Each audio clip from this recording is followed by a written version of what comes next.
ಉತ್ತರ ಕನ್ನಡ ಲೋಕಸಭಾ ಕ್ಷೇತ್ರದಲ್ಲಿ ಮುಂದುವರೆದಿದೆ ಕಾಂಗ್ರೆಸ್ ಪರ್ವ. ಮನೆ ಮನೆಗೆ ಭೇಟಿ ನೀಡಿ ಅಂಜಲಿ ನಿಂಬಾಳ್ಕರ್ ಮತಯಾಚನೆಯನ್ನ ಮಾಡ್ತಾ ಇದ್ದಾರೆ. ಉತ್ತರ ಕನ್ನಡ ಲೋಕಸಭಾ ಕ್ಷೇತ್ರದ ಕಾಂಗ್ರೆಸ್ ಅಭ್ಯರ್ಥಿ ಅಂಜಲಿ ನಿಂಬಾಳ್ಕರ್ ಭರ್ಜರಿ ಮತಬೇಟೆ ನಡೆಸ್ತಾ ಇದ್ದಾರೆ. ಮನೆ ಮನೆಗೆ ತೆರಳಿ ವಿಶ್ವಾಸಕ್ಕೆ ತೆಗೆದುಕೊಳ್ತಿದ್ದಾರೆ ಮತದಾರರನ್ನು.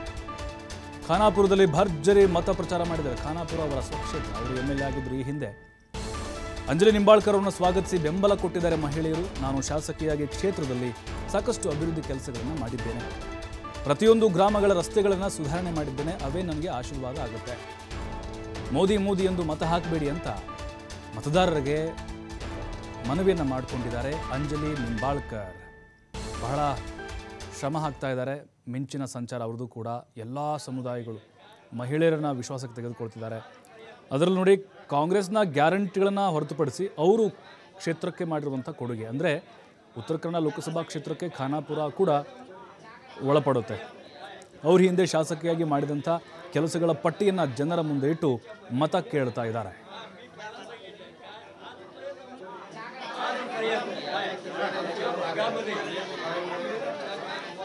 ಉತ್ತರ ಕನ್ನಡ ಲೋಕಸಭಾ ಕ್ಷೇತ್ರದಲ್ಲಿ ಕಾಂಗ್ರೆಸ್ ಅಭ್ಯರ್ಥಿ ಅಂಜಲಿ ನಿಂಬಾಳ್ಕರ್ ಅವರ ಪ್ರಚಾರ ಭರಾಟೆಯಿಂದ ಸಾಗಿದೆ. ಹೋದಲ್ಲೆಲ್ಲ ಜನರಿಂದ ಉತ್ತಮ ಸ್ಪಂದನೆ ಸಿಗ್ತಾ ಇದೆ. ಮಹಿಳೆಯರು ಕೂಡ ಅವರಿಗೆ ಅದ್ಧೂರಿಯಾದಂಥ ಸ್ವಾಗತವನ್ನು ಕೋರ್ತಾ ಇದ್ದಾರೆ.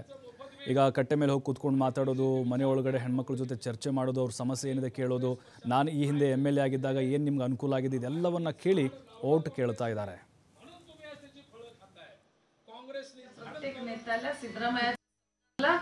लोकांपर्यंत पोहोचणारा अन्न थांबवता येत नाही. त्यांनी अन्न दिलेलं आहे लोकांना, गोरगरिबांना. महिलांना गॅस महाग झाला म्हणून 2000 रुपये अकाउंटला दिलेले आहेत. आणि म्हणूनच आज यल्लमाची माळ घालून नाही बस मध्ये जातीस की नाही फ्री तिकीट मिळालं.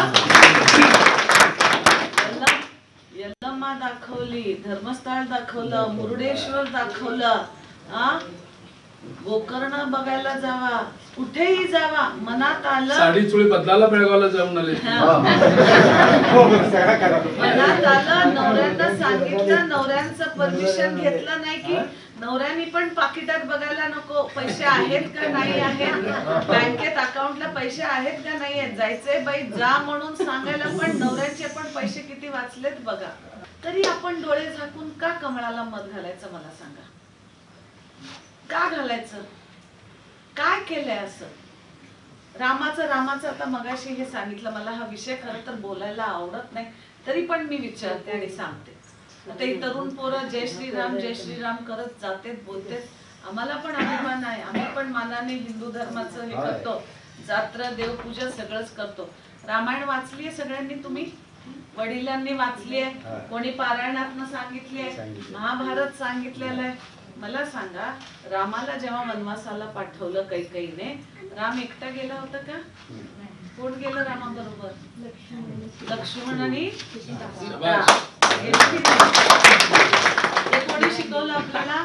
आपल्या आई वडिलांनी. रामायण ज्यांनी वाल्मिकींनी लिहिली त्या वाल्मिकी गुरुजींनी वेदांत पुराणांमध्ये सांगितलंय. महाराज कुठं चुकत असेल तर मला हे करा. परवाच ह्यांनी सांगितले आम्ही राम मंदिर बांधून देतो. मघाडी मामांनी ह्यांनी सांगितलं असेल वीट पैसे आपणच दिले म्हणून. त्या राम मंदिर तिथं बांधण्याच्या जागेसाठी राजीव गांधींनी पहिली वीट ठेवली होती. माहितीये का तुम्हाला? हेच बांधणार नाही करत सुप्रीम कोर्ट मध्ये गेला सगळा विषय. सुप्रीम कोर्टनी खडसावून सांगितलं की नाही तिथं बांधलं पाहिजे. सगळ्या लोकांनी देणग्या देऊन तिथं आमच्या रामाचं मंदिर होतंय म्हणून सगळ्यांनी हे केलं. पण ही लोक दाखवताना काय दाखवतात? आम्ही बांधलं का हो ह्यानी? आज इथला माणूस जीव गेला.